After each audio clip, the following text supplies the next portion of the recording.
Evangelio de Juan, capítulo 6, versículos 22 al 29. Dice la palabra del Señor. El siguiente día, la gente estaba al otro lado del mar. Vio que no había... hago nuevamente lectura. El día siguiente, la gente que estaba al otro lado del mar vio que no había habido allí más que una sola barca y que Jesús no había entrado en ella con sus discípulos, sino que éstos se habían ido solos. Pero otras barcas habían arribado de Tiberias, junto al lugar donde habían comido el pan después de haber dado gracias el Señor. Cuando vio, pues, la gente que Jesús no estaba allí, ni sus discípulos, entraron en las barcas y fueron a Capernaum, buscando a Jesús. Y hallándole al otro lado del mar, le dijeron: Rabí, ¿cuándo llegaste acá? Respondió Jesús y les dijo: de cierto os digo que me buscáis, no porque habéis visto las señales, sino porque comisteis el pan y os saciasteis.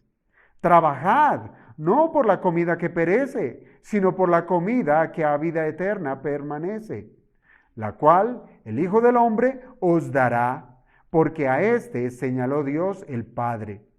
Entonces le dijeron: ¿qué debemos hacer para poner en práctica las obras de Dios?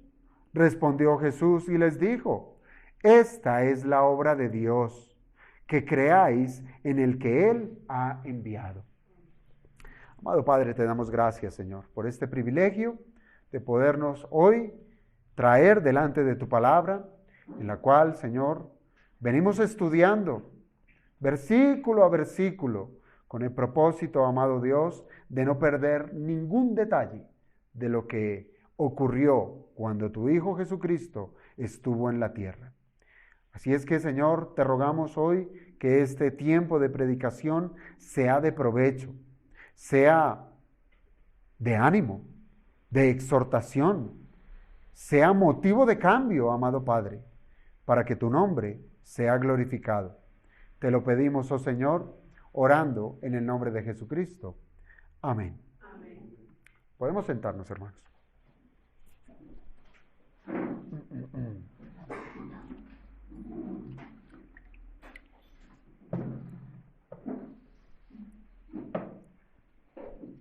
El pasaje que tenemos esta mañana, amados hermanos, delante de nosotros, recuérdelo muy bien, ese capítulo 6, el contexto del capítulo 6, se ha dado bajo una circunstancia especial y es donde ya comenzamos a ver a nuestro Señor Jesucristo abriendo su corazón de una manera más clara. ¿Para qué? Para que el hombre entienda quién es Él. Y la manera que Él lo ha hecho y lo ha dado a entender es haciendo uso de milagros. Y lo veíamos la semana pasada y hace 2 semanas. Cómo primeramente el Señor multiplica los panes y los peces para alimentar a una gran multitud. Y la semana pasada vimos cómo el Señor caminó milagrosamente sobre las aguas. Pero lo que ya tenemos al día de hoy, nosotros podemos decir que estos versículos vienen a ser como la introducción de un nuevo discurso del Señor. Mire, prácticamente, entiéndalo usted, desde la multiplicación de los panes y de los peces, el Señor ha tenido la intención de sentar en las mentes y en los corazones de los hombres una enseñanza de orden espiritual.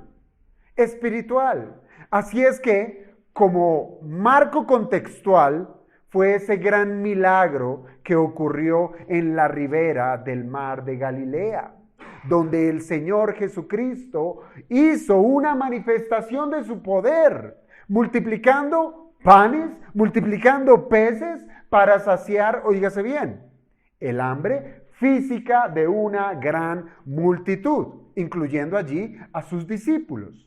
Y ese evento, amados hermanos, sería la plataforma donde el Señor construiría su próxima enseñanza, en donde se daría a conocer el primer yo soy. Claro, el primer yo soy acompañado de un predicado. ¿Cuál? Yo soy el pan de vida.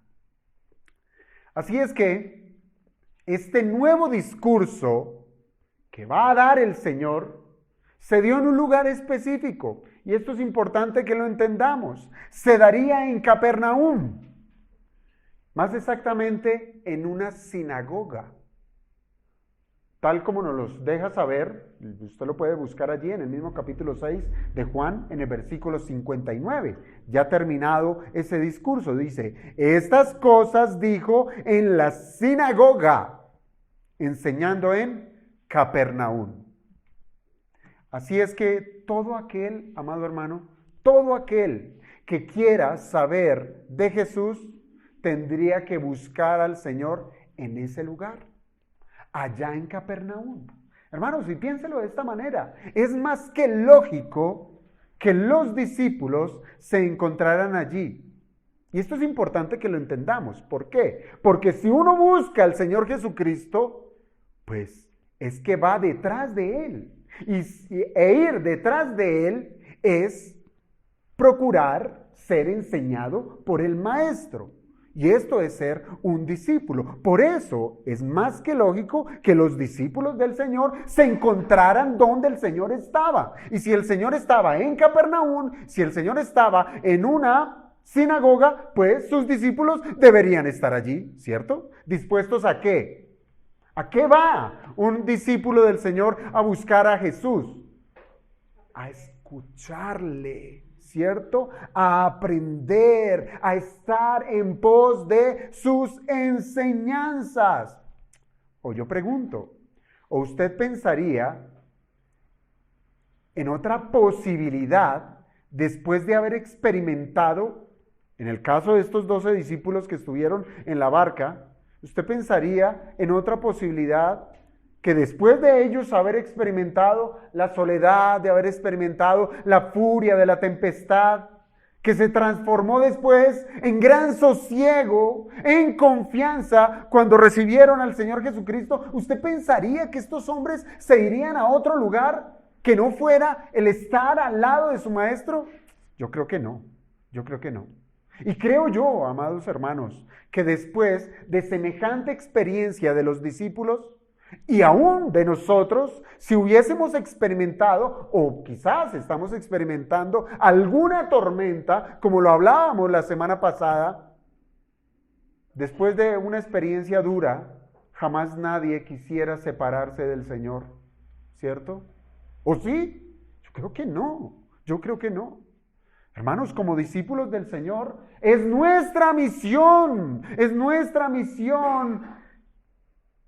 tener vidas que sean completamente confiadas en nuestro Salvador. Eso es lo que tenemos que estar haciendo. Todos los días confiar en el Señor, confiar en Jesucristo, confiar en su palabra. Pero yo pregunto, ¿qué si el hombre busca al Señor con pretensiones equivocadas? Y es allí a donde nos va a llevar este texto. ¿Qué ocurre si nuestra búsqueda es una búsqueda errada, equivocada? Y este pasaje, hermanos, nos hará saber que el problema no está en buscar a Jesús. Allí no está el problema. Y se los digo con toda franqueza. Jesús es fácil de ser hallado.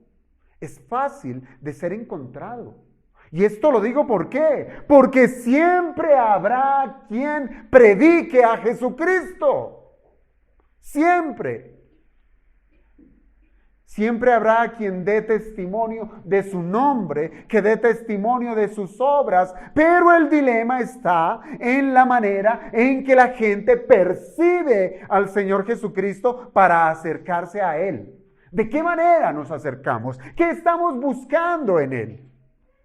Y es aquí, amados hermanos, donde las motivaciones son escudriñadas por aquel que lo ve todo, por el Señor Jesucristo. Y nadie, óigase bien, nadie podrá burlar la mirada penetrante del Hijo de Dios. Él lo sabe. Él sabe qué hay en el corazón de cada quien. Él sabe por qué le están buscando. Y hay de aquel, óigame bien a esto, hay de aquel que sea hallado buscando al Señor por pura conveniencia. Hermanos, el camino de la conveniencia es un asunto que en sus inicios, puede confundirse con motivaciones correctas. Todos se parecen. Buscan al Señor. ¡Qué bueno! Todos allí nos parecemos. Pero cuando esas conveniencias empiezan a salir a la luz, allí es donde se empieza a hacer una segmentación de quienes buscan al Señor genuinamente y quienes no. El primer punto de este sermón, hermanos, lo he titulado de esta manera: una búsqueda confusa. Una búsqueda confusa, y esto lo podemos encontrar en los primeros versículos, en los versículos 22 al 24,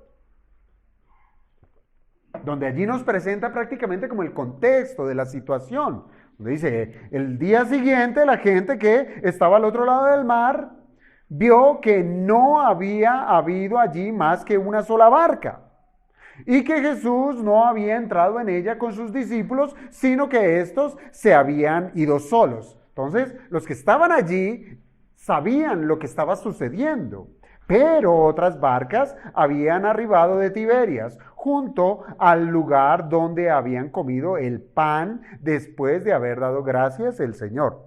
Cuando vio, pues, la gente que Jesús no estaba allí, ni sus discípulos, entraron en las barcas y fueron a Capernaum. Y aquí está el punto donde parece una búsqueda confusa, donde todos nos parecemos, que dice: buscando a Jesús.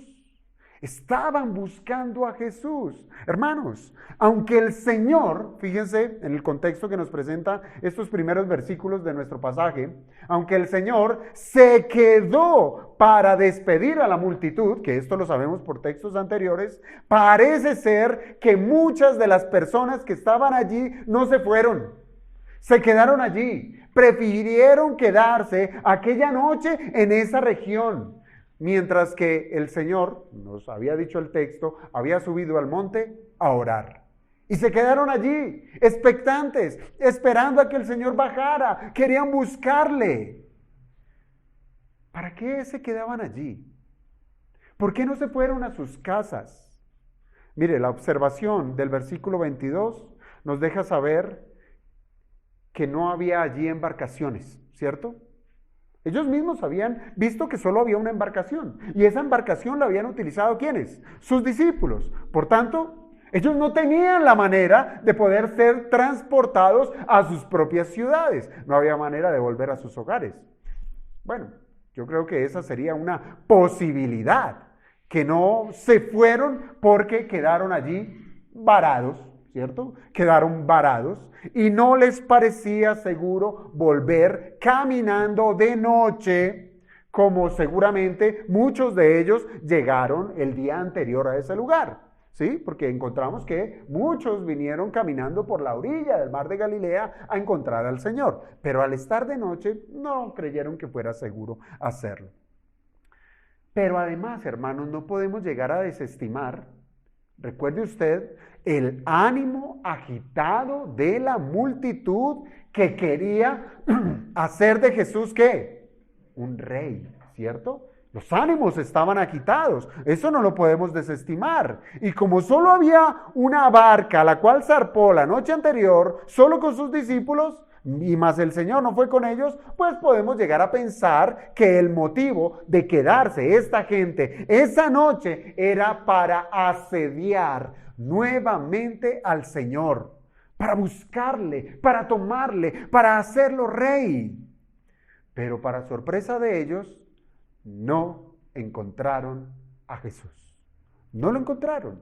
¿Y qué nos dice el texto? Que llegan embarcaciones, ¿cierto? Llegan embarcaciones del otro extremo del lago de Galilea, más exactamente de la ciudad de Tiberias. Pudo ser que estas barcas llegaron allí para recoger a sus familiares. ¿Sí? Pudieron que los dejaron allá y se devolvieron a su lugar de origen. Pudo ser que fueron a recogerle. O simplemente también con el fin de prestar algún servicio, ¿sí? Un servicio de transporte para ganar dinero y quizás pues vieron allí una gran oportunidad, había una gran multitud. Entonces era un buen motivo para ir a prestar su servicio de transporte. O también, hermanos, puede ser que estas barcas que salieron de Tiberias es porque les llegó a sus oídos la popularidad de lo que había hecho el Señor Jesucristo. Y dijeron, esto es sorprendente, vayamos allá. Y zarparon a ese otro lugar. Pero sea cual fuere el asunto, amados hermanos, estas barcas efectivamente sirvieron ¿para qué? Para que la gente que estaba allí, en la ribera de Betsaida, les sirviera de transporte para llevarlos a la ciudad de Capernaum. ¿Por qué Capernaum? ¿Por qué esa certeza? ¿Por qué no fueron a otro lugar? ¿Por qué no fueron a Tiberias? ¿Por qué no fueron a otra ciudad de allí, de la ribera del lago de Galilea? ¿Por qué Capernaum? Bueno, antes de resolver esa pregunta, mire lo que dice el verso 24. El verso 24 termina diciendo, y fueron a Capernaum buscando a Jesús, ¿cierto? Así es que el objetivo de embarcarse era reunirse nuevamente con Jesucristo. Y yo le pregunto, ¿esto está mal? Oh, eso está bien. Yo digo, eso es loable. Ir a buscar a Jesús, eso está bien. Y debiéramos nosotros, si es que no lo estamos haciendo buscando al Señor, pues debiéramos ser nosotros los primeros de embarcarnos de esta manera, ir en busca del Señor. O si nosotros somos quizás ese barquero, pudiéramos ayudar a otros a llevar a esas otras personas a buscar a Jesús. Es loable, es bueno. Hermanos, piense esto. ¿Cuántos hoy en día, hoy, tienen otras metas? No buscan al Señor. Buscan otra cosa. Tienen otros fines, otros puntos de llegada. Donde Jesús se convierte en el más completo de los extraños para su vida. No es un objetivo en medio de sus planes. Hay muchos que hoy han tomado una decisión de quiero buscar otra cosa.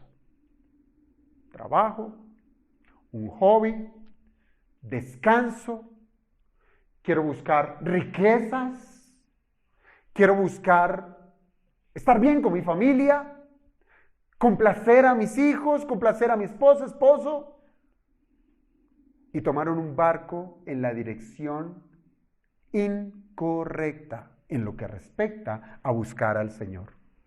Hermanos, esta gente que estaba allí en Betsaida, o bueno, cerca a Betsaida, ellos pudieron ir en busca de la comodidad de sus hogares. Ellos dijeron, bueno, llegaron las barcas, pues vayámonos ya para la casa, ¿sí? Pues qué mejor es llegar al abrigo del hogar, poderse bañar, poder tomar un buen descanso en su lecho, bien abrigados y en un lugar seguro. Ellos pudieron haber tomado esa decisión, pero para ellos sus planes eran uno solo: buscar a Jesús, buscar a Jesús. Ahora sí, ¿por qué Capernaum? ¿Usted se ha preguntado por qué Capernaum?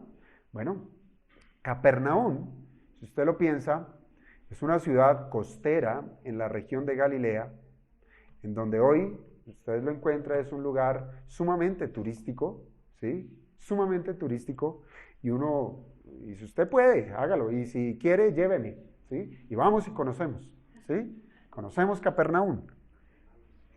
Pero cuando usted vaya navegando por la Escritura, usted se va a desilusionar, y voy para allá. Capernaum es una ciudad costera en la región de Galilea, ¿verdad? Que fue elegida por el Señor. Esto es impactante. El Señor la eligió. ¿Dónde el Señor fue criado? en Nazaret, también en Galilea, ¿cierto? Pero él decidió ir y elegir Capernaum como esa ciudad en la cual él la iba a tomar como su centro de operaciones, donde iba a ejercer desde allí su ministerio. Y naturalmente eso es lo que uno encuentra. Y recuerden, lo que tenemos acá, lo que estamos leyendo, el capítulo 6, ya ha pasado cuando menos 2 años de ministerio del Señor. Y en esos años de ministerio, muchos milagros el Señor hizo en esa ciudad. Y tenemos algunos como la sanación de un paralítico. Recuerden ustedes cuando el Señor manda a Pedro para que vaya y saque un pescadito y que de la boca de ese pescado, ahí está lo del impuesto.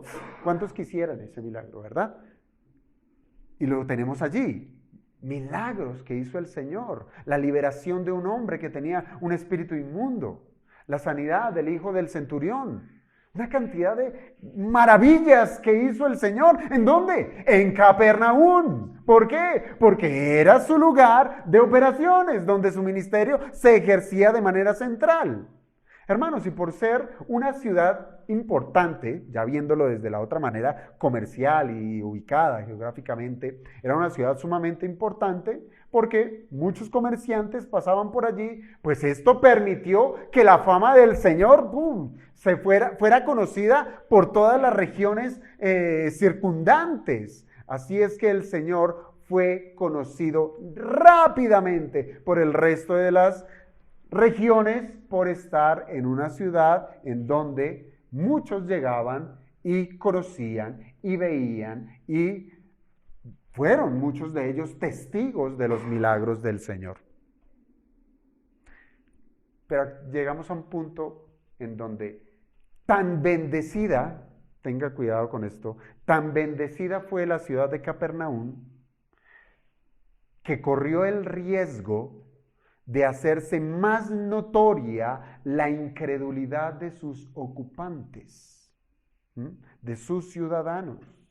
Y es así como nosotros tenemos esa expresión de juicio que dijo el Señor en Mateo, capítulo 11, versículos 23 y 24. Léalo usted, Mateo 11, 23 y 24. Mire lo que dice el Señor de la ciudad que Él eligió para bendecirla con señales, milagros y prodigios. El Señor dice desde el verso 23 del capítulo 11 de Mateo: y tú, Capernaum, que eres levantada hasta el cielo, helo allí, hasta el Hades serás abatida. Porque si en Sodoma se hubieran hecho los milagros que han sido hechos en ti, habría permanecido hasta el día de hoy. Por tanto os digo que el día del juicio será más tolerable el castigo para la tierra de Sodoma que para ti. ¿Todavía quiere ir a Capernaum? ¿Ser espectador del juicio? Bueno, no lo sabemos cuándo será, pero será destruida hasta lo sumo. Hasta lo sumo.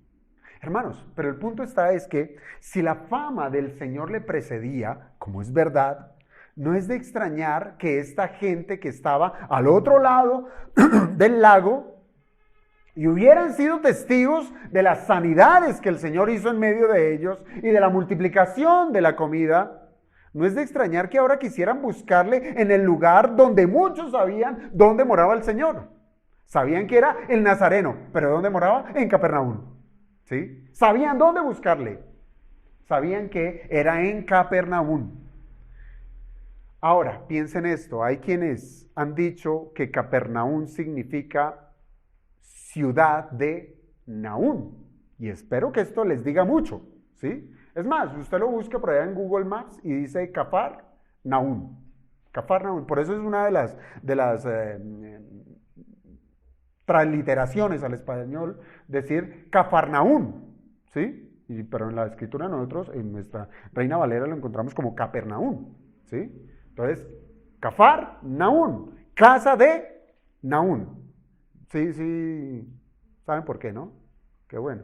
Entonces, Pasemos al siguiente punto. Naún. El nombre Naún significa consuelo. Consuelo. Eso significa que Capernaum es ciudad de consuelo. Y tiene todo el sentido, hermanos. Y no podríamos estar más de acuerdo que así fuera. ¿Por qué? Porque si el Señor Jesucristo estaba en Capernaum, allí se hallaba el consuelo. Allí donde siempre está Jesucristo. No lo olvide. Listo, sálgase de lo geográfico. Venga a lo espiritual. Donde está Jesucristo, allí se encuentra el alivio para el dolor, el sufrimiento, la tristeza y la aflicción. Y esto lo experimentaron los 12 que se vieron inmersos en una tormenta en medio del mar de Galilea. ¿No fue así? Porque encontraron al Señor que trae consuelo. Hermanos, pero esta gente que estaba allá en Betsaida, ¿estaba buscando a Jesús para ser consolada? Esa es la pregunta, ¿verdad? Lo que sí nos dejan saber estos primeros versículos es que estas personas decidieron, o más bien, dedicaron tiempo, sí, lo vemos, se quedaron esa noche allá, el día anterior estuvieron todo el tiempo allá con el Señor, dedicaron tiempo y seguramente también dedicaron dinero. ¿Para qué? Para buscar a Jesús. Ese viajecito desde Betsaida hasta Capernaum les debía haber costado alguna platica. Hubo inversiones. Es decir, ¿qué nos muestra esto? Que para buscar al Señor tenemos que hacer nuestras inversiones. Va a costar. Y esta gente lo hizo, tuvo que invertir de sus recursos. Y esto deja saber que, cuando menos, ellos querían estar con el Señor. Hasta aquí, pudiéramos decir, todo parece correcto. Están buscando al Señor, sus recursos los dirigen para ir en busca del Señor. No les importa pagar por un transporte en lugar de irse a pie, porque pudieron haber dicho, que nos pasa a nosotros los colombianos, eso ahorrémonos unos pesitos y nos vamos a pie. No importa que lleguemos tarde, ¿sí? Pero ahí nos ahorramos. No, estos no escatimaron. Y pagaron y fueron.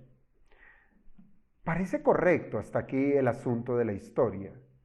Y eso mismo, hermanos, nosotros podemos ver cuando las personas quieren saber más acerca de Jesús. ¿Me explico? Incluso, las personas han de procurar, piense usted, en ser discipulados, en buscar una iglesia local donde congregarse y de dedicar tiempo y dinero para acercarse más al Señor. Y esto es maravilloso, ¿cierto? Buscar a Jesús, buscar la manera. Y esto es muy bueno, que nuestros recursos los usemos para buscar ese tesoro más preciado. Así es que, hermanos, tengamos que hacer de lo que decimos que es nuestro, piénselo así, porque eso usualmente es lo que nosotros decimos: mi dinero, mi trabajo, mi tiempo, mis recursos en general, hagamos de ellos un instrumento para acercarnos a Jesucristo. Y digo que esto cae muy bien en ese título que le di al punto: una búsqueda confusa. Pero de la búsqueda confusa, esto nos lleva a un materialismo como el objetivo de buscar a Jesucristo. Aquí es donde se destapan las cartas, por así decirlo. Y este es nuestro segundo punto, versículos 25 al 27. Y hallándole al otro lado del mar, le dijeron: Rabí, ¿cuándo llegaste acá? Respondió Jesús y les dijo: de cierto os digo que me buscáis, no porque habéis visto las señales, sino porque comisteis el pan y os saciasteis. Trabajad no por la comida que perece, sino por la comida que a vida eterna permanece, la cual el Hijo del Hombre os dará, porque a éste señaló Dios el Padre. Entonces, ¿qué tenemos aquí, amados hermanos? Mire, no hay nada más opuesto que lo que hay entre el materialismo y Cristo. Esto es opuesto. El materialismo, ¿sí sabe qué es eso? Es una perspectiva, ¿sí? Es la perspectiva que tiene una persona acerca de su vida, ¿sí? Y que va a estar enfatizada en sus bienes materiales. ¿Por encima de qué? De los bienes espirituales. Eso es materialismo. Eso es un estilo de vida que muchos le han apostado a vivir. El materialismo. Es un estilo de vida que incluye afán. ¿Afán por qué? Afán por tener satisfacción física de una manera inmediata. Ya. Lo quiero ya. Y este es el caso de esta gente que está buscando a Jesús. Y tristemente, hermanos, hemos de decirlo, tristemente es el caso de muchos que se unen a una iglesia local. ¿Por qué? Porque solo lo hacen con la intención de hallar en Jesucristo la solución a sus asuntos materiales y nada más. Y el Señor, óigame bien a esto, se lo hará saber a cualquiera que tenga esa pretensión equivocada en buscarle solamente por una satisfacción de su carne. Y es allí, hermanos, donde los desertores se hacen evidentes. Es allí donde usted dice, hola, y el hermano tal que se hizo, le pudo más la carne. Le pudo más la carne. Necesitaba, tenía necesidades, sí, muchas, y se fue a buscarlas. Pero no las buscó en Jesús, sino las buscó allá afuera, en el mundo. Es allí donde los desertores se hacen evidentes, pues cuando son confrontados con la verdad de las Escrituras y se dan cuenta que lo que venían buscando en Jesucristo no lo pudieron hallar. Pero yo venía era por milagro. Yo venía era porque me solucione. Yo tengo este problema, yo tengo esta cuestión de salud, yo tengo esta situación financiera. Yo venía, ¿acaso Él no es Dios? Ay, cuidado, cuidado. Pero aquellos que llegan a una iglesia bíblica se van a encontrar y se van a estrellar con eso. Es decir, este no es el Jesús que yo estaba buscando. No es. Porque también hay cultos en donde se enseña a un Jesús que no es de la Biblia. Es un Jesús que sí está a disposición de todos los que aquellos van para darles paso a solucionarles todo lo que sus perversos deseos quieran. Eso ocurre, hermanos. Así es que en estos versículos que tenemos ahorita por delante, se empieza a esclarecer las intenciones de estas personas que buscan a Jesús. Miren, ellos buscan que se les diga que todo está bien en sus vidas. Eso es lo que quieren, ¿sí? Pueden venir cargados de pecados, con toda la inmoralidad en su piel. Todo. Pero ellos quieren sentarse y que les digan, el Señor te ama y te recibe así como estás. Que está bien sus vidas y que en absoluto sus pecados serán un tropiezo. No. El problema no es el pecado, ¿no? Desde que tú estés aquí, todo está bien. Hermanos, al parecer los esfuerzos de esta gente, los que tenemos aquí que estaban buscando al Señor, por fin van a cobrar resultados. Estaban buscando a Jesús. ¿Y qué pasó? Salieron de Betsaida buscando al Cristo y lo lograron. Lo encontraron. Y mire allí, hay dos detalles que nos resalta el verso 25, cuando menos. Hay dos detalles. Y el primero es que esta gente que estaba buscando a Jesús, ¿cómo lo llama? Rabí. Rabí. Hay una traducción, Peshitta, que traduce esto como maestro nuestro. Maestro nuestro. Como si ellos quisieran, ¿qué? Estrechar lazos con Jesús, donde Él es su maestro y ellos son, ¿qué? Sus discípulos. Y si eran sus discípulos, ¿por qué no estaban con los otros escuchando al Señor Jesucristo? Buena pregunta, ¿verdad? Verdaderamente, hermanos, ¿estos hombres consideraban a Jesús como su maestro? ¿Verdaderamente estos hombres lo consideraban como su rabí, como para estar dispuestos a seguir cada una de sus enseñanzas? Este es el punto de quiebre, amados hermanos. Usted busca a Cristo y es para postrarse delante de Él. Usted se postra delante de Él, ¿es para qué? Para escuchar lo que Él tiene por decir. Y usted se postra delante de Él y le escucha con un propósito de obedecerle. Usted puede venir, busca a Jesús, se sienta, escucha, y lo que entró por aquí salió por acá. Soy discípulo. Eso sí, levantan una mano y levantan las dos. Soy discípulo.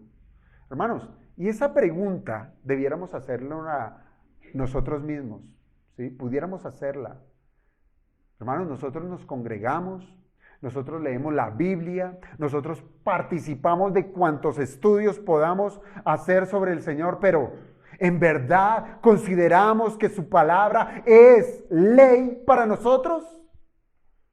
Ese es el punto de quiebre. ¿Es ley para nosotros? Porque podemos tener mucha Biblia en la cabeza, pero cero de obediencia, cero de sometimiento a la palabra de Dios. Incluso, hermanos, podemos sorprendernos por las obras del Señor. Y este es el segundo detalle que nos presenta el versículo 25, ¿sí? Podemos llegar a eso, podemos buscarle, podemos llamarle rabí, e incluso podemos llegar a sorprendernos. ¡Wow! El Señor Jesucristo, claro, Él es Dios. Mire, la gente que aguardó en el lugar del milagro, estos que están buscando al Señor, sabía que Jesús no había tomado ninguna embarcación. Y aún así, ¿qué se encontraron? Que ya estaba en Capernaum, ¿sí? Eso no lo pasaron así como que, bueno, quién sabe. No, a ellos les pareció algo extraño lo que ocurrió con ellos. Parece ser que se trató de algo que les sorprendió. Algo sorpresivo, tal como pasa con todos los milagros que hizo el Señor Jesucristo.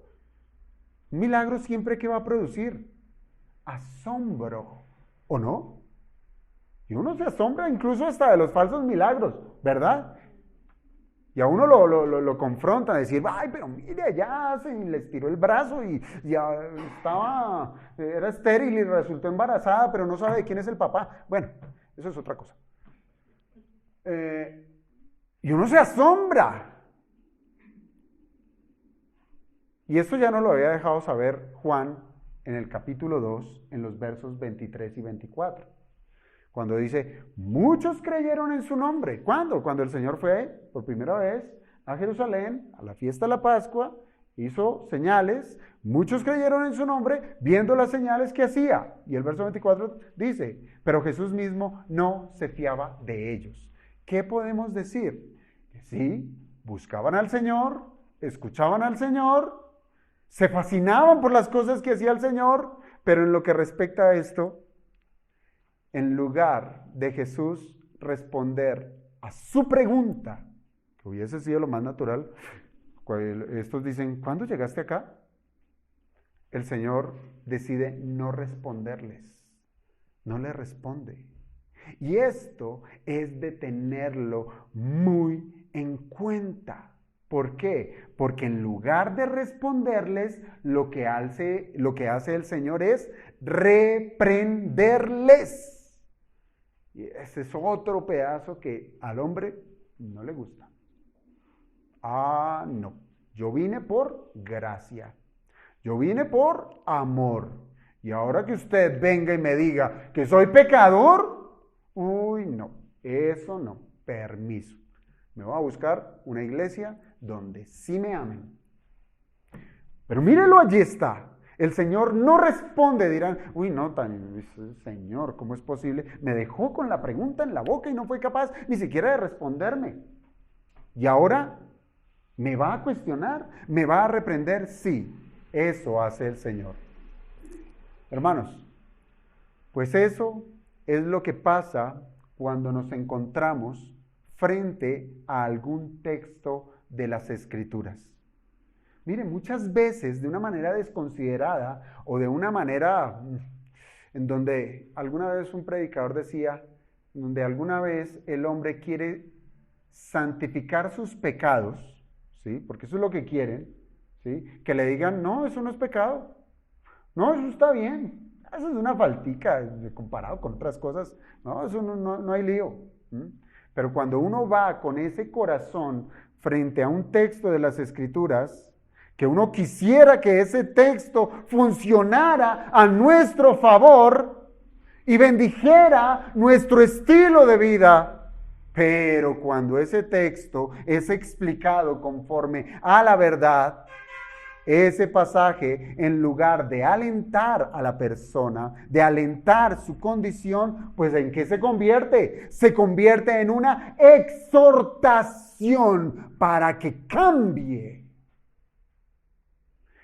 Es como lo dice ese refrán. ¿Qué pasó con estos hombres que estaban buscando al Señor? Es como lo dice el viejo refrán. Fueron por lana, salieron trasquilados. ¿Sí? Salieron trasquilados. Pues eso mismo les pasó a estos hombres, hermanos, que se maravillaron de ver a Jesús y además le llamaron rabí. Pero el Señor les respondió ¿qué? De cierto os digo, que me buscáis. No porque habéis visto las señales, sino porque comisteis el pan y os saciasteis. Esas son de una de las cosas que nos debe dejar el contexto para entender el tono de las palabras del Señor. Un tono fuerte. Un tono que va allí, directo a la conciencia, directo al corazón, que lo pone entre la espada y la pared. Ustedes no me buscaron por lo que es la señal, sino solamente por llenar sus estómagos. Y piénselo, el problema no está en el milagro. Pues bien sabemos que los milagros, como el mismo Juan lo ha señalado, él no utiliza la palabra milagro, sino utiliza la palabra señal. Y es precisamente eso, que los milagros son señales que testifican que Jesucristo es el Hijo de Dios. O sea, el problema no está allí. El problema está cuando hacemos del milagro o de cualquier bendición o de cualquier misericordia recibida de parte de Dios. El problema está cuando hacemos de esas cosas un asunto netamente carnal. Carnal. Me explico. Estos hombres fueron desenmascarados por Jesús al poner al descubierto que sus intenciones al buscarle eran solamente ¿para qué? Para llenar su estómago.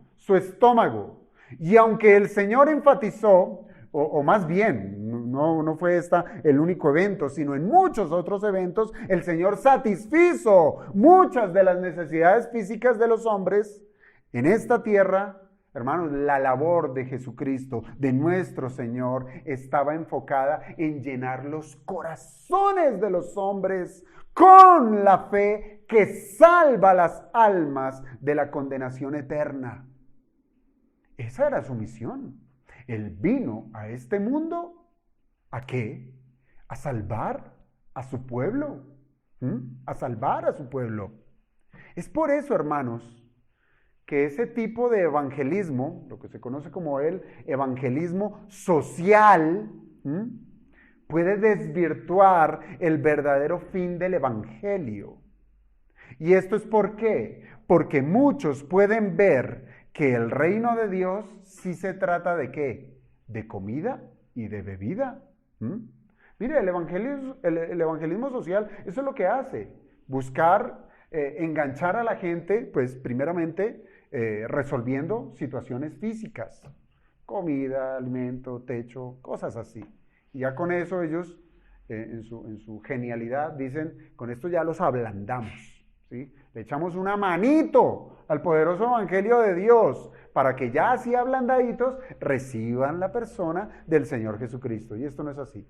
Lo que usted está haciendo es alimentando el egoísmo de una persona, está alimentando el materialismo de una persona, usted está alimentando la mundanalidad en una persona que va a entender que el reino de Dios sí es comida y bebida. Y es por eso, hermanos, que hoy muchos sufren, ¿sí? Muchos sufren al ver que su espiritualidad se ve medida según lo que prospera. Y digo que sufren, ¿por qué? Porque no todos prosperan. No todos son ricos. El Señor les dio a algunos más provisión, voluntad del Señor, pero a otros no. A otros no. Entonces, cuando llegan con ese pensamiento de que la bendición del Señor se mide conforme a mi prosperidad, y se dan cuenta, mirando el bolsillo derecho y después el bolsillo izquierdo, igual de roto, dicen, pues no tengo la bendición del Señor. Y se frustran. Y jamás pueden llegar a comprender que los pilares del reino de Dios son la justicia, la paz y el gozo que produce el Espíritu Santo. Así es que, hermanos, la reprensión que trae el Señor, ¿sí? Que les dice, ustedes no me busquen de una manera genuina. Mire cómo siempre obra el Señor. Él pasa de la reprensión a la corrección. ¿Se acuerdan de ese texto de 2 Timoteo 3:16? Toda la escritura es útil para enseñar, redarguir, que es lo que tenemos acá, ¿sí? Reprende, y después que dice, corrige.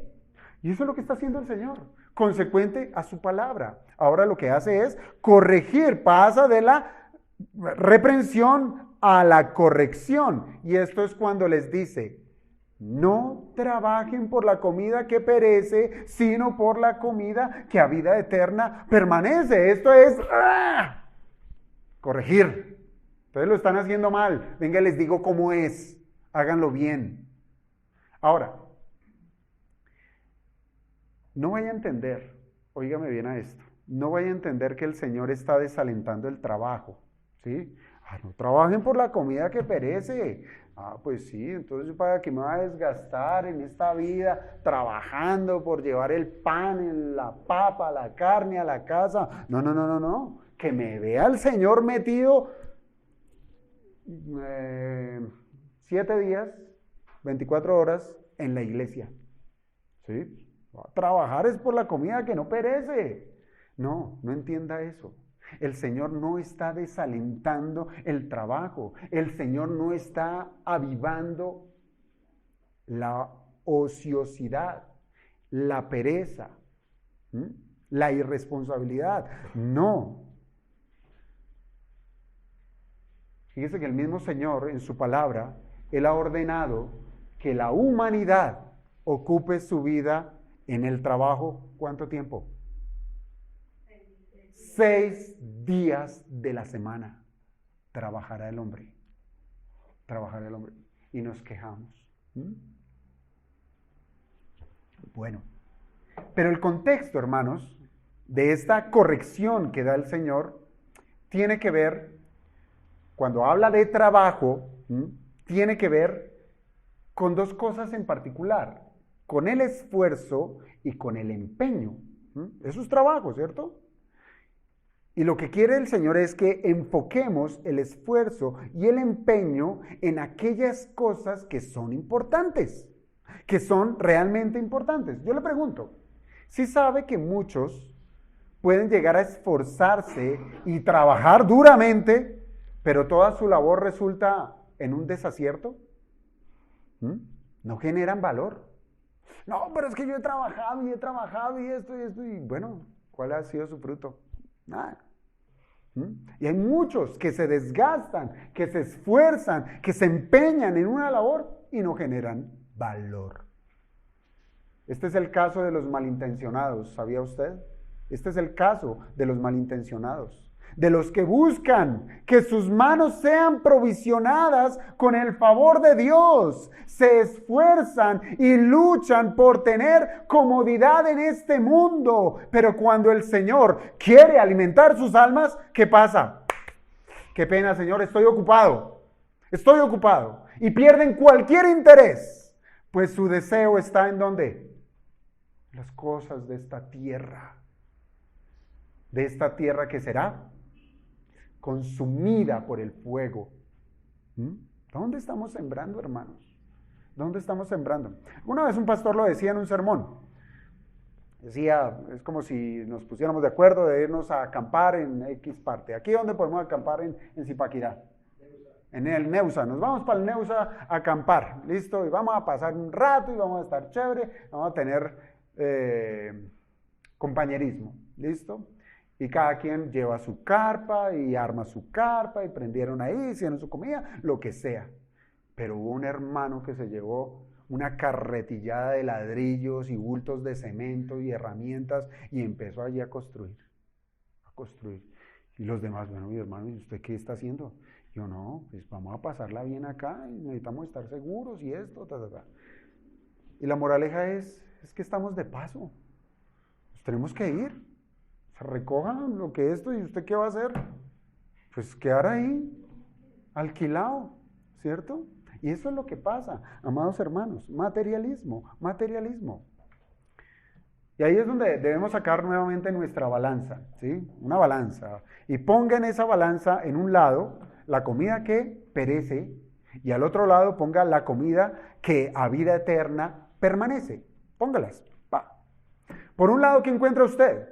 Están allí todo su bienestar físico, está su salud y con ello está el buen ánimo, ¿sí? Energías para poder hacer cualquier cosa.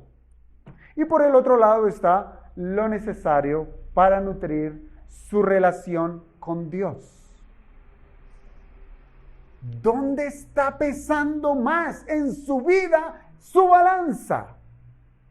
Hermanos, una persona, pensámoslo en lo físico, una persona mal alimentada, porque usted lo puede pensar a eso, decir, bueno, entonces no me va a desgastar, entonces si compraba una libra de carne, entonces no voy a trabajar tanto y me compro media librita menos. ¿Qué va a pasar? Usted se va a empezar a alimentar mal, es decir, no, pero es que el pastor dijo, él dijo que no trabajemos en las cosas que perecen. Él lo dijo, quedó grabado. ¿Sí? ¿Sí o no? Entonces usted se empieza a enfermar, sus fuerzas empiezan a fallar y en algún momento, efectivamente, usted se enferma y se muere. ¿Hemos de desistir en trabajar por la comida que perece? No, ¿cierto? No, ese no es el llamado que hace el Señor. Pero como el hombre, además de ser materia, es espíritu, y la parte inmaterial también debe ser alimentada, pues no significa que desatendamos lo uno por atender lo otro, sino que le demos el peso a lo que implica atender a nuestro espíritu. Incluso, hermanos, para una persona que está muerta espiritualmente, piénsalo así, que trabaja para su vientre, incluso esa persona que está muerta espiritualmente necesita ser intervenido por Dios directamente. ¿Para qué? Para que Dios le dé vida y por medio ya de su palabra comience a nutrir a ese nacido de nuevo. Vida espiritual. Y si usted lo piensa bien, a ese lado de la balanza, en donde usted va a nutrir su relación con Dios, usted va a encontrar las acciones que Dios hace para la salvación. ¿Qué encuentra usted? Lo hablábamos del muerto espiritual, regeneración. Después usted encuentra la justificación, la adopción, la santificación, entre muchas otras virtudes. Todas ellas siendo alimento para el alma. ¿Para qué? Relacionarnos de una mejor manera para con nuestro Dios. Y todas esas virtudes, todos esos nutrientes, ¿en dónde usted los va a encontrar? En el pan de vida que descendió del cielo, en la persona del Señor Jesucristo, que es aquel que ha sido señalado por Dios, como lo dijo aquí el Señor Jesucristo al final del verso 27, señalado por Dios el Padre, ¿sí? ¿Para qué? Para que Él sea de alimento para los que a Él vienen por medio de la fe. Ahora bien, tanto el impío como el salvo necesita ser alimentado en su espíritu. Lo necesita. Y puede que unos jamás reciban el alimento, pero la necesidad siempre está. Entonces la pregunta sería, ¿seguirá usted esforzándose por conseguir la comida que al final del proceso, recuerde que al final del proceso, ¿dónde termina la comida? El Señor dijo, en la letrina, ¿sí? En la letrina.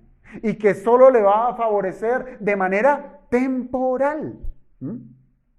O usted se va a esforzar, va a dedicarse a buscar, a procurar, a trabajar por el alimento que redunda para vida eterna.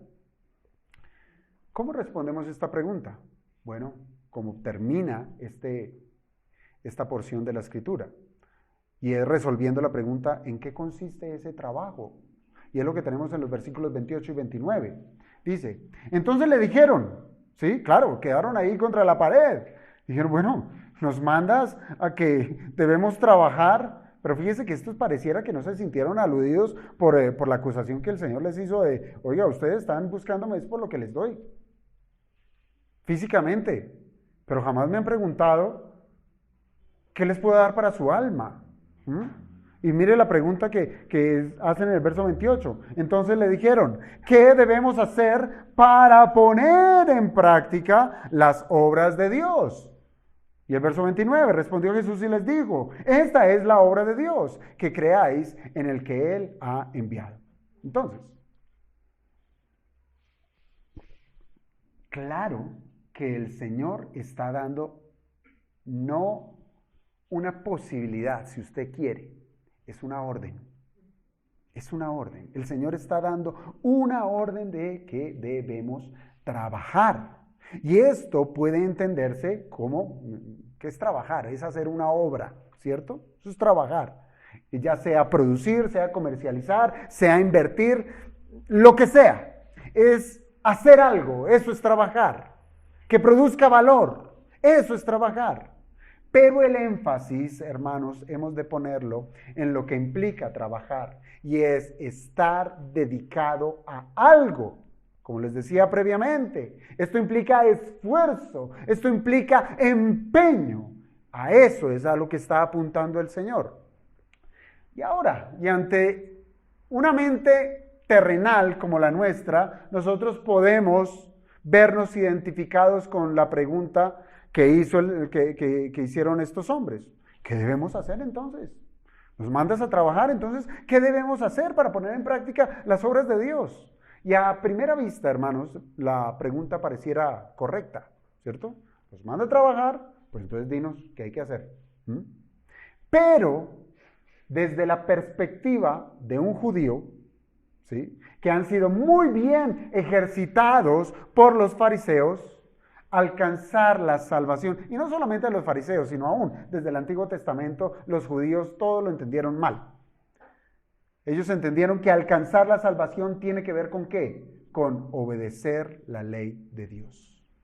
Entonces, seguramente los judíos aquí que estaban buscando al Señor es, bueno, ¿cuáles son esas obras? ¿Tengo que circuncidarme? Ya, del 8º día. ¿Debo cumplir los 10 mandamientos? Los fariseos que dijeron, ya. O el joven rico, cuando le dicen, ¿qué debo hacer? Y el Señor le dice, tienes que cumplir, todo eso ya, Señor, ya. ¿O habrá necesidad de guardar esos 613 preceptos de la ley judía? Y téngalo por seguro que cualquier fariseo le diría, todo eso ya lo he hecho, ya lo he hecho. Y con esa misma frialdad, hermanos, con esa misma frialdad, podemos hacer del cristianismo una regla para ser aceptos delante de Dios. ¿Cuántas veces no nos hemos dirigido al Señor y dime, Señor, dime, ¿qué debo corregir? Dime, ¿qué debo cambiar? ¿Debo cambiar mi modo de vestir? ¿Debo cambiar mi modo de hablar? ¿Qué debo cambiar, Señor? Y yo lo hago. Dime, Señor, ¿quieres que sea bueno? ¿Quieres que sea bueno? Dime. Hermanos, ninguna de estas cosas será suficiente como para que el alma de una persona pueda ser nutrida por la vida eterna. Piénselo, solo por un momento. Si fuera así, que el hombre pudiera hacer algo para ganar vida eterna, Cristo no sería necesario. Usted pasó una X sobre el nombre de Cristo y con una confesión ahí al ladito, no lo necesito. ¿Ese no era el corazón de estos hombres? No te necesitamos para eso. Si es por salvación, nosotros lo podemos hacer. Y aunque usted no lo crea, muchos viven este tipo de cristianismo. Muchos. Cambian un mal hábito por uno moralmente correcto. Eso es cristianismo, ¿sí? Si era no fumar, pues listo, dejo de fumar. No beber, pues dejo de beber. Muchos viven ese cristianismo. Y esto resulta en que pueden seguir viviendo en el pecado, pero aún así no faltan a las reuniones de la iglesia. Es ir a la iglesia, yo voy. Y su casa al revés. Adulterio, fornicación, chisme, murmuración, etcétera, etcétera. Pero el tema es ir a la iglesia. Con eso, dice también ese adagio popular, el que peca y reza, empata, ¿cierto? Entonces, hermanos, la pregunta seguramente sería, ¿se trata de dejar de pecar? ¿Eso es hacer la obra de Dios? ¿De trabajar para las cosas que no perecen? ¿Dejar de pecar? Muy bien. Si usted dice que sí, muy bien. Trabaje en eso. Lo reto, trabaje en eso, esfuércese todo lo que quiera y toda su dedicación será entenebrecida por pecados más repudiables que los que quería eliminar por sí mismos. ¿Por qué? Porque usted no puede, ni yo tampoco. Vuelva a la pregunta, ¿qué debemos hacer para poner en práctica las obras de Dios? Hermanos, y es incorrecto que nosotros lleguemos a traducir esta pregunta diciendo ¿qué hemos de hacer? No es eso, porque nada podemos hacer. Y esto se aclara en la respuesta gloriosa de nuestro Señor Jesucristo en el versículo 29, cuando dice, esta es la obra de Dios, que creáis en el que Él ha enviado. ¿Lo pudo ver? ¿Lo pudo ver? Mientras que nosotros quizás nos estamos preguntando, ¿qué debemos hacer? El Señor está diciendo, esta es la obra de Dios. No es la obra del hombre, es la obra de Dios. Siempre ha sido Dios quien hace lo necesario para que los seres humanos alcancen la vida eterna. Siempre, no el hombre. Acompáñeme a Tito, capítulo 3, versículos 5 al 7. Tito 3, 5 al 7.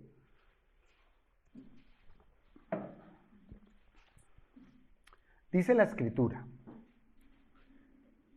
nos salvó. Mire, no está diciendo nos salvamos. Nos salvó. No por obras de justicia que nosotros hubiéramos hecho, sino por ¿qué? Su misericordia, por el lavamiento de la regeneración y por la renovación en el Espíritu Santo.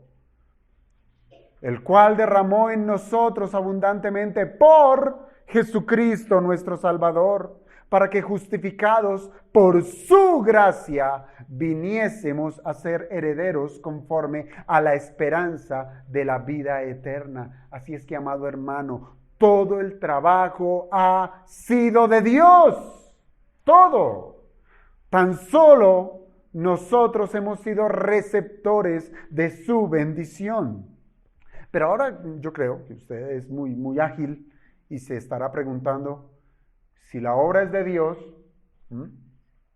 ¿por qué se nos manda a trabajar por el alimento que a vida eterna permanece? ¿No que la obra es de Dios? Entonces, ¿por qué se nos manda a hacer algo? Pues tiene mucho que ver, hermanos, con la instrucción que da el Señor al final del verso 29, y es que es deber del hombre creer en Jesucristo, que ha sido enviado por el Padre. Hermanos, Dios quiere que la persona ponga su confianza en Jesucristo. ¿Para qué? Para que su obra, la obra de Cristo, sea efectiva en cada quien. Aún así, creer en Jesucristo no nos es contado como una obra, con la cual nosotros podamos llegar a decir, yo soy salvo, ¿por qué? Porque yo creí. ¿Sí? Soy salvo porque yo confié, fui yo el que confié. Hermanos, eso es algo muy presumido. Eso es presumir de algo que el hombre es incapaz de hacer. Nadie puede acercarse a Dios y decir, creo en tu Hijo, si eso no le fue dado. Si nosotros creímos en Cristo para salvación, esto es porque Dios previamente nos dio vida eterna, ¿cierto? Nos dio vida y además nos dio la fe. ¿Para qué? Para que toda la gloria sea dada a su nombre, no al hombre. Muy distinto. Ahora bien, la fe verdadera ha de redundar en obras que Dios mismo ha preparado, como lo señala la carta de Pablo a los Efesios, ¿sí? Que ha sido Dios quien ha preparado toda buena obra para que los que han creído en Él anden, trabajen en ellas. Lo que ha sucedido es que el creyente ha sido capacitado para trabajar en las obras del Padre. Y nuevamente, hacer las obras del Padre, que solamente el creyente lo puede hacer, implica obediencia. Y esa obediencia, al nosotros saber que es porque fuimos capacitados por Dios, esa obediencia siempre ha de resultar es para gloria de Dios, no para gloria del hombre. Y es así, hermanos, como es posible trabajar por el alimento que para vida eterna permanece. Porque los sentidos espirituales del regenerado han sido despertados para buscar a Jesucristo. No por lo que lleva en su mano, no, sino por lo que hay en su corazón. Y si sabe qué hay en el corazón de Jesucristo, amor eterno es lo que hay allí. No vamos por lo que hay en su mano. Entonces, hermanos, ante la balanza de lo que las conveniencias nos puedan nutrir, el carnal trabajará arduamente para hacer de este mundo su verdadero hogar. Y el creyente sabrá vivir como lo hizo el Padre de la fe. ¿Se acuerda cómo vivió el Padre de la fe en esta tierra? Dice la carta a los Hebreos en el capítulo 11, versículos 9 y 10. Habitó como extranjero, ¿en dónde? En la tierra prometida. En la tierra prometida anduvo como extranjero, como en tierra ajena. Abraham dijo, esto no es mío, esto no es. Sí, el Señor prometió tierra, aquí está, pero esto no es. Él vivió morando en tiendas con Isaac y Jacob, coherederos de la misma promesa, porque esperaba la ciudad que tiene fundamentos, cuyo arquitecto y constructor es Dios, la nueva Jerusalén, donde la morada del Dios Altísimo descenderá y hará tabernáculo con su pueblo. Esa es nuestra confianza. Es allí por lo cual hemos de trabajar. Así es que de esta manera, amados hermanos, si hemos de desgastarnos por el trabajo, piénselo, por ese trabajo que nos permite tener el pan diario, ¿sí? Pues el trabajo de los 6 días que el Señor nos ha dado para que podamos tener ese pan que llevamos a la mesa y alimentar nuestros cuerpos que día a día se desgastan. Hermanos, que sea con el único propósito de glorificar a Dios. Glorificar a Dios. Por eso es que bendecimos los alimentos. No es para ver qué tan cuajado me pongo, sino es para estar, lo que dice Pablo, para poder presentar este cuerpo como un sacrificio vivo. Usted no presente un sacrificio moribundo, enfermo delante del Señor. ¿Por qué? Porque no quiso trabajar y cuidar su cuerpo. Traiga un sacrificio vivo delante del Señor. Hermanos, así fuimos instruidos por nuestro Señor Jesucristo cuando en el Sermón del Monte Él enseñó a orar. ¿Recuerdan? Él dijo, el pan diario, dánoslo hoy. Pero esto en todo el contexto de que esa dádiva de Dios está sujeta al trabajo que todos nosotros debemos hacer. Pero dependemos es de Él. Pero la premisa para rogar por el pan diario, ¿cuál es? Tu nombre sea santificado. Es decir, lo que usted coma, lo que usted vista, lo que usted ostente, lo que usted tenga, sea ¿para qué? Para santificar el nombre de Dios. Hermanos, y cierro con este par de preguntas muy sencillas. ¿Estamos buscando a Jesús por lo que nos puede dar o por lo que Él es? ¿Nos vamos a conformar con aquellas cosas que perecen o vamos a buscar aquellas cosas que realmente permanecen? Se trata de trabajar, ¿verdad? Vamos a trabajar, sí, por el reino. Y hablamos de reino aquí, reino allá, y reino, y reino. ¿Y qué estamos haciendo para el reino? ¿Sí? ¿Hemos de trabajar por el reino de Dios o por el reino de este mundo? Así es que, amado hermano, que esta porción sea para nosotros eso, una piedra en el zapato que nos haga detener y poder ver qué estamos haciendo con nuestras búsquedas, qué estamos buscando, y que el Señor pueda hallar en medio de nosotros verdaderas personas que buscan a Jesús con el propósito de adorarle. Que el Señor nos ayude, hermanos. Vamos a orar.